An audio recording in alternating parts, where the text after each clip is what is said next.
একটা সুখী সংসার, একটা পরিচিত মুখ আর একটা মর্মান্তিক মৃত্যু। আজকে যে গল্পটা বলতে যাচ্ছি সেটা শুনলে আপনার বুকটা ভারী হয়ে যাবে।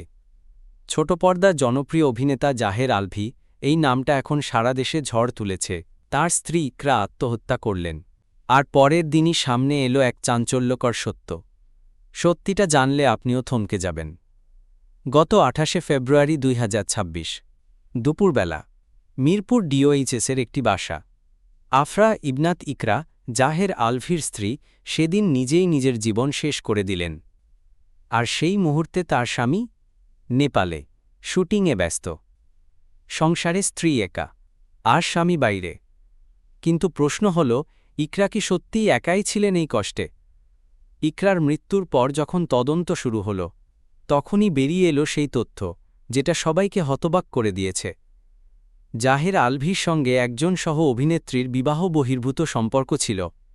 পরিবার জানত, বন্ধুরা জানত, শুধু সবাই চুপ ছিল। এবং সেই সম্পর্কের যন্ত্রণায় ইকরাকে ধীরে ধীরে ভেতর থেকে ভেঙে দিচ্ছিল। এরপর মামলা হল।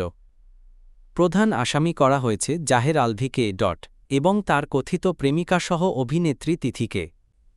পুলিশও বিষয়টি নিশ্চিত করেছে।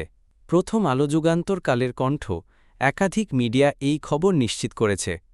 কিন্তু সবচেয়ে কষ্টের কথাটা জানেন কি? ইকরার বান্ধবী বলছেন ও মোটেও আত্মহত্যা করার মেয়ে ছিল না।